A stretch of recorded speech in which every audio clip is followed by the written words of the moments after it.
Hey everyone, we're reading Little Britches. Father and I were ranchers. It's probably backwards. I hadn't even thought about that.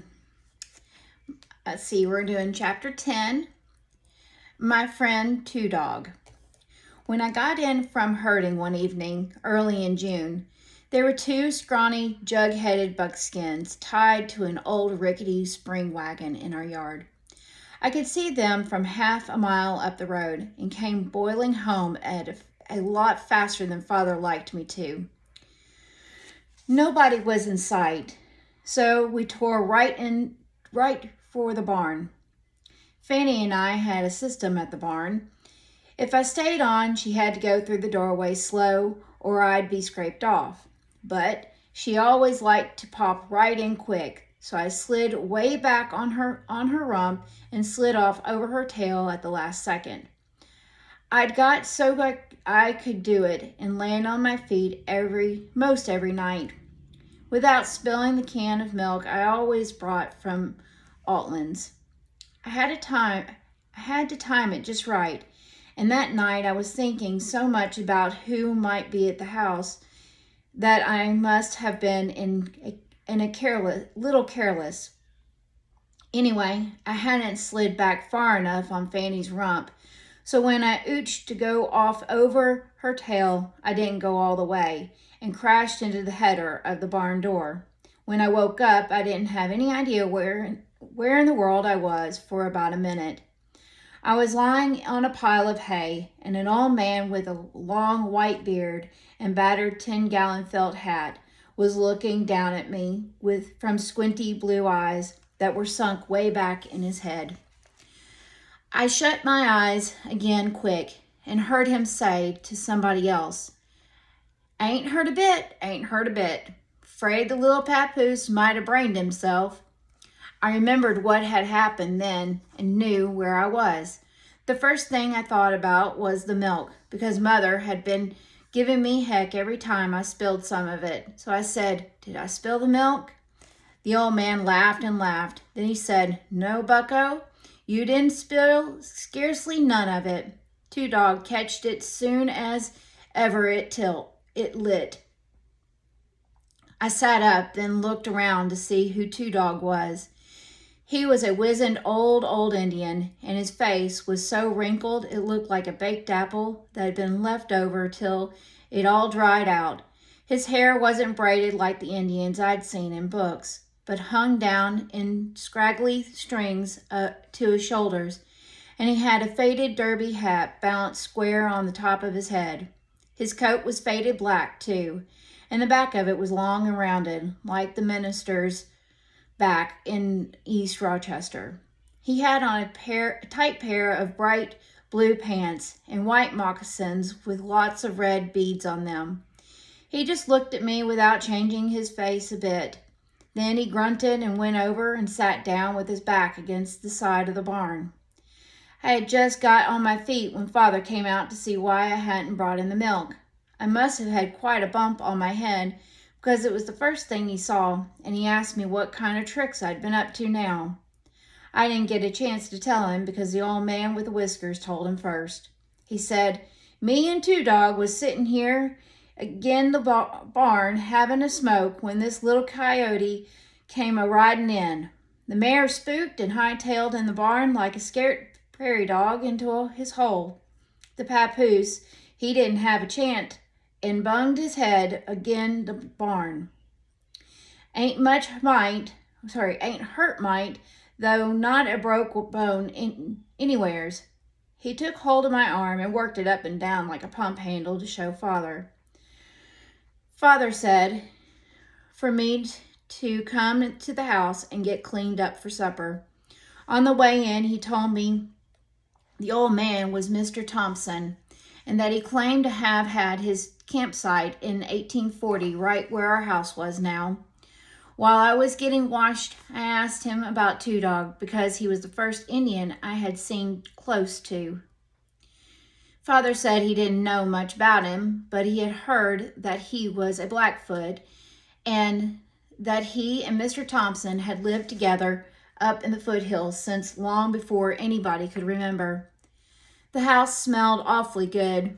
Father had killed one of the hens, and Mother had it cooking in the big iron pot.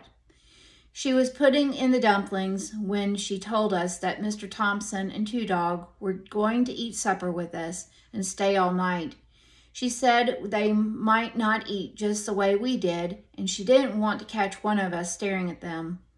Then she told Philip and me that she had fixed a shakedown in our room, and that they were going to sleep with us, and that she didn't want us to do any whispering after we went to bed because we might disturb our visitors.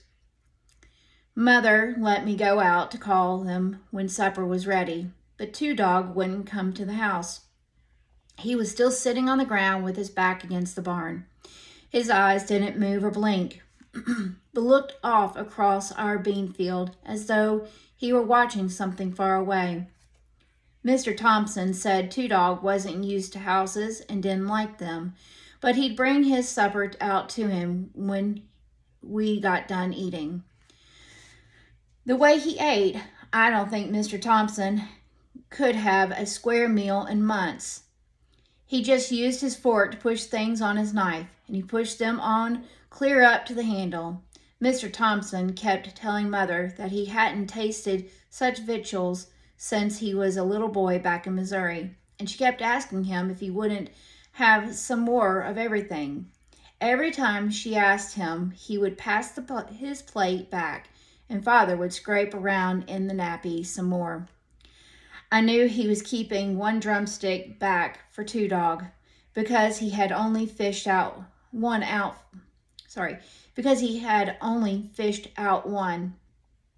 But Philip got that.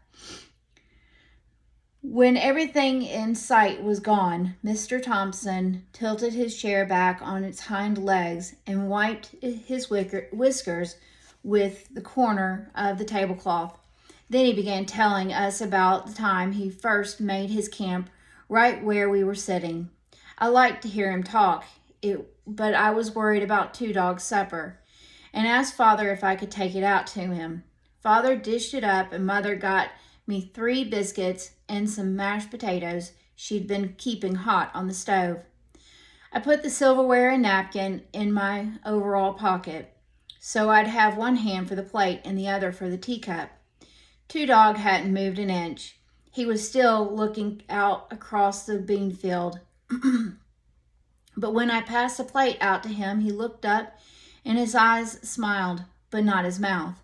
He took the plate with both hands and sat it down beside him, then reached them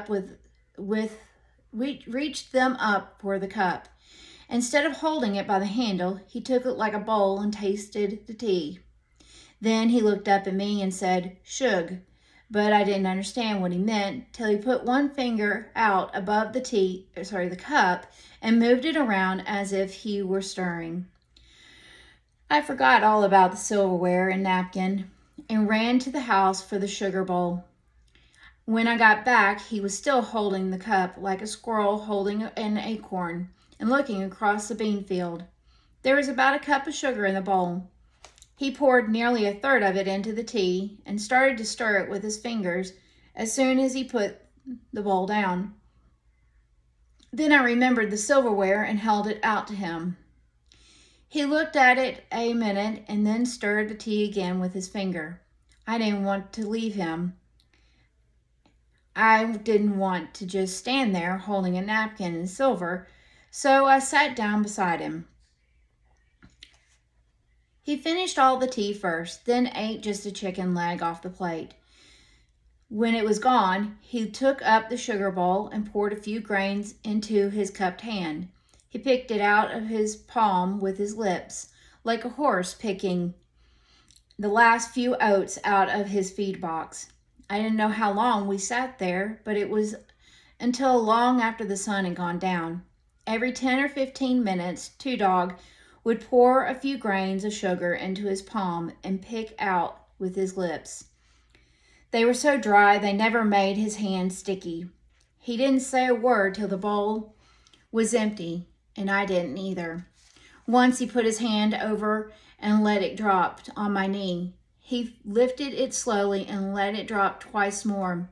When the bowl was empty, he passed it to me and said, "Friend." That was all the conversation.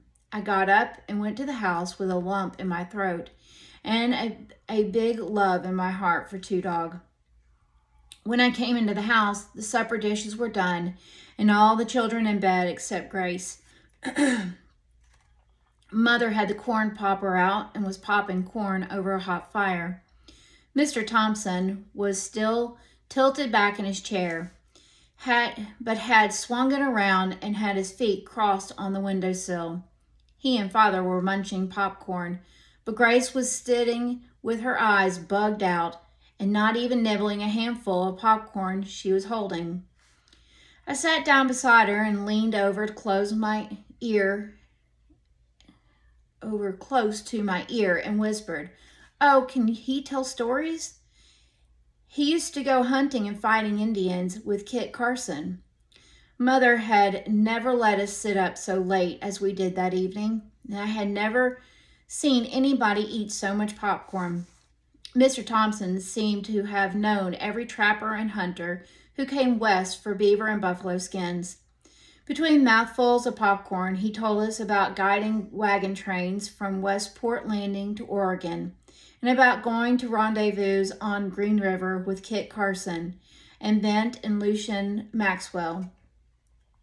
Every once in a while, we would stop and tell Mother that he hadn't had such a fine evening since he was a little boy in Missouri. Then he would eat more popcorn and start all over again. His last story was about a fight with the Blackfoot Indians. He told how Indians set fire to the prairie clear around their wagon camp, and about his being the only white man to get out alive. The only reason he didn't get killed was that Two Dog was a chief's son. Mr. Thompson pulled him out from under his dead horse just before the fire reached him, and two young braves rode in through the flames to save him. He said that was why he and Two Dog were blood brothers. I didn't know what that meant, so he told me how they had cut themselves and placed the wounds against each other, so their blood would mix and make them brothers forever.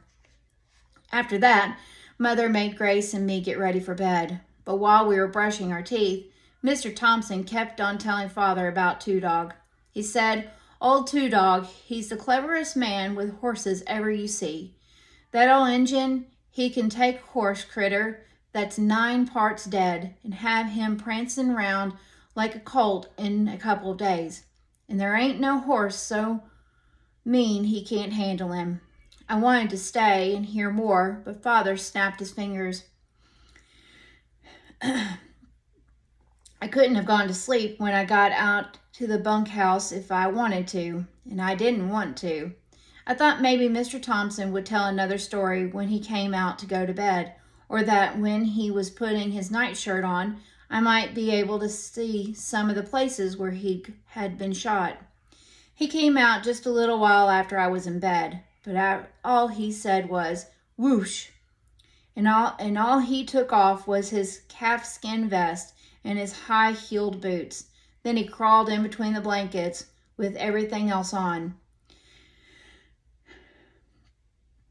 I asked him if he wanted me to go out and call Two Dog to come to bed, but he said, "Two Dog, he ain't never slept in no house. He'd rather sleep right where he's at." In 2 minutes, he was snoring so loud I couldn't go to sleep. Even if it was June, it was cold at night, and I got to thinking about Two Dogs sitting out there beside the barn. After a little while, when I knew Grace would be asleep, I pulled my overalls on and took the top blanket off our bed. I didn't make enough noise so I could even hear myself above Mr. Thompson's snoring, and was holding my breath as I eased the door open. But he sat bolt upright when I touched the latch and said, "Who goes there?" I told him and said I was just taking a blanket out to Two Dog. He was snoring again before I closed the door. When I got to the barn, Two Dog was sitting exactly the way he was when I left him. The moon was way over in the west, above the mountains, and I could see that his eyes were open and that he was still looking off across the bean field. I held the blanket out toward him, and he reached up for it. With a quick flip, he flung it around his shoulders so that it covered all but his head like a tent. He didn't say a word, and I didn't want to just walk away and leave him, so I sat down beside him again. I guess I sat down by him because I was thinking about Mr. Thompson's story and wished I could be a blood brother to Two Dog as he was. He didn't look over at me, but he flipped the blanket around me so we were both under the same tent. Grandfather used to be deaf, and before he died, he and I used to play sign language. I thought maybe I could talk to Two Dog in sign language, so I raised my eyebrows, put both palms together, and laid my face down against them. Then I looked far off along the mountains. Two Dog knew I was asking him where he slept, where his home was, just as well as Grandfather would have known. He pointed with a straight arm and finger toward the V-shaped gap where Turkey Creek came out of the mountains. Then, using his forefingers to follow the trail forward and upward, he told me where his camp was, high in the upland valley. Hang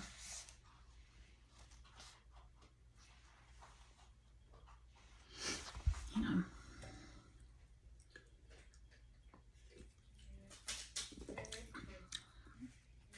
Dry mouth. Two Dog and I sat and talked with our hands till the moon dipped down and started to slide away behind the mountains. And then he reached over and laid his hand against my leg in 3 slow strokes, the way he did when I brought his supper. I knew he meant for me to go in to bed, so I went. But I stayed awake a long time, thinking about the stories he had told me with his hands. When Father called me in the morning, Mr. Thompson and Two Dog were gone. Mrs. Corcoran came to the corral when I went to take the cows out the next morning.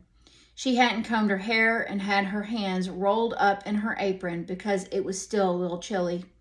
She called, "Little boy," before she was halfway across the dooryard, and from the way she had her mouth clamped up, I thought she was going to scold me.